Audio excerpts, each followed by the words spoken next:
What if Canada's response to Trump's 2025 tariffs ends up permanently changing the North American auto industry? What if Chinese electric vehicles, once locked out of the US market, start rolling off production lines in Ontario, Quebec, and Alberta, ready to take over showrooms from Toronto to Texas? This isn't just a possibility, it's already in motion. As American automakers retreat from Canada, Chinese EV giants like BYD and NIO are stepping in. And it's about to get a lot more complicated for the US, Canada, and the global auto trade. Let's first listen to this and we will continue after that. We're getting most often from you is, when will I start to feel the effects of higher prices? And prices, not just on anything, but specifically on cars and parts for cars. He's planning on a car purchase. What effect will tariffs have on the purchase cost of the vehicle? Should one purchase sooner than later? In early 2025, Donald Trump returned to the White House with a message of economic nationalism and a wrecking ball for international trade. His administration imposed a sweeping 25% tariff on all imported vehicles, regardless of origin.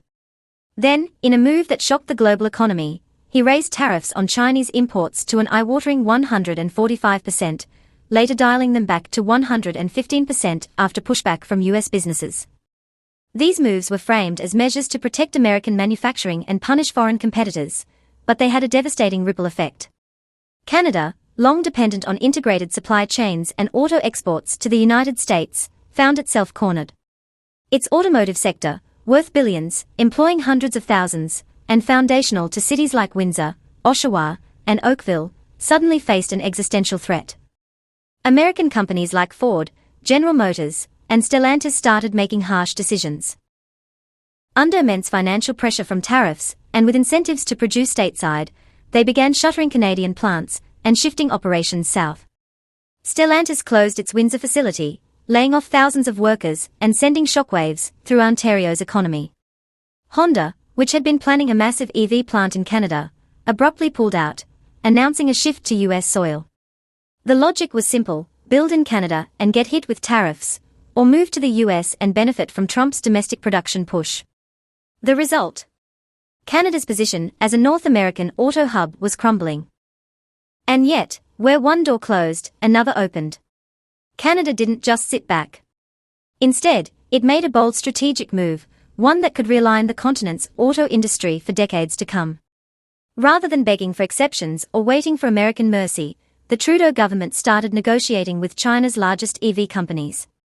Firms like BYD, NIO, and Geely, shut out of the US by Trump's tariffs, saw a golden opportunity in Canada. They had the capital, the technology, and the ambition. Canada had the infrastructure, skilled labor, access to lithium, cobalt, and nickel, and crucially, access to the North American market via the USMCA.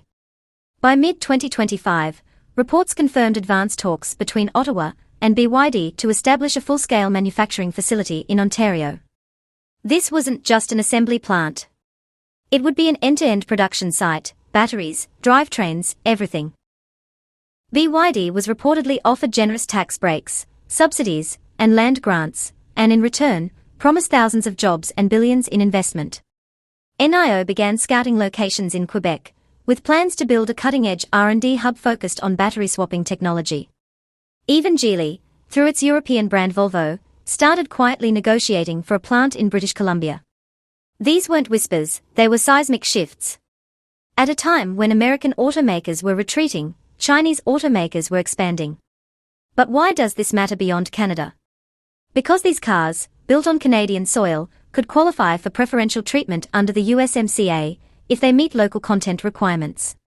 That means Chinese-designed, Canadian-built EVs could potentially enter the US market with lower tariffs, creating a backdoor into the very economy Trump was trying to seal off. And that's where things get explosive. This maneuver puts the US in a difficult spot. Trump's administration is already livid. White House officials have accused Canada of siding with the enemy, claiming the country is undermining US economic security. There's talk of revisiting USMCA, of blocking Canadian EV exports, of retaliatory tariffs. But here's the twist: there's no easy fix. Canada is acting well within its rights. And if the US blocks imports from Canada, it risks blowing up the very trade agreement that underpins trillions in cross-border commerce. Economically, this is a lifeline for Canada. The auto sector makes up roughly 10% of Canada's manufacturing GDP. Without bold action, the country could have lost tens of thousands of jobs, billions in investment, and its standing as a global auto player. Instead, Canada is positioning itself at the forefront of the EV revolution. These new partnerships promise to transform provinces like Ontario and Quebec into green energy powerhouses. Jobs in battery production, autonomous tech, and vehicle assembly are already being advertised. Renewable energy sources like hydro and wind make Canada an ideal location for sustainable manufacturing. For Canadians hit hard by the exit of US automakers, this is more than economic policy, it's survival. But there are risks. Critics warn that Canada may be trading one form of dependence for another. While American companies have pulled back, they are still Western allies. Chinese firms, by contrast, raise concerns about intellectual property, corporate governance, and national security.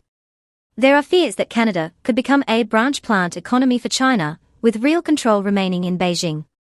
What happens if tensions escalate further between China and the West? Could these investments be weaponized? What if the US imposes secondary sanctions on Chinese-linked firms operating in Canada? Could that isolate Canada diplomatically? These aren't just hypotheticals, they are real possibilities in an increasingly polarized world. Public opinion is sharply divided. Some Canadians see the deals as forward-looking, necessary steps to secure economic resilience and technological leadership. Others view them as dangerous concessions to a regime that's become synonymous with authoritarianism and global rivalry. Parliament has already seen heated debates over national security reviews, transparency clauses, and environmental standards tied to these agreements. The opposition is demanding greater oversight, while the government insists that these partnerships are in line with Canada's economic and environmental goals. Meanwhile, the global EV race is heating up. China sold more than 3 million EVs in 2024 alone. Its companies dominate every stage of the supply chain, from rare earth extraction to battery manufacturing and software integration. The US is scrambling to catch up. Europe is retooling fast. And now Canada, through Chinese investment, may leapfrog into a leadership position. If successful, this strategy could make Canada the Detroit of the 21st century, but for electric vehicles. What does this mean for American consumers? Imagine walking into a dealership in Chicago, Miami, or Los Angeles in 2026 and seeing a sleek EV made by BYD, manufactured in Ontario, and priced well below American competitors. Will they buy it? If it's cheaper, more efficient, and better built, probably. And that's what terrifies American automakers. They are not just losing ground in Canada, they are facing the possibility of Chinese competition, with Canadian backing, on their own turf. Trump's strategy to isolate China, through tariffs, may have backfired by opening the door for Chinese firms to plant roots closer than ever before. It's an ironic twist.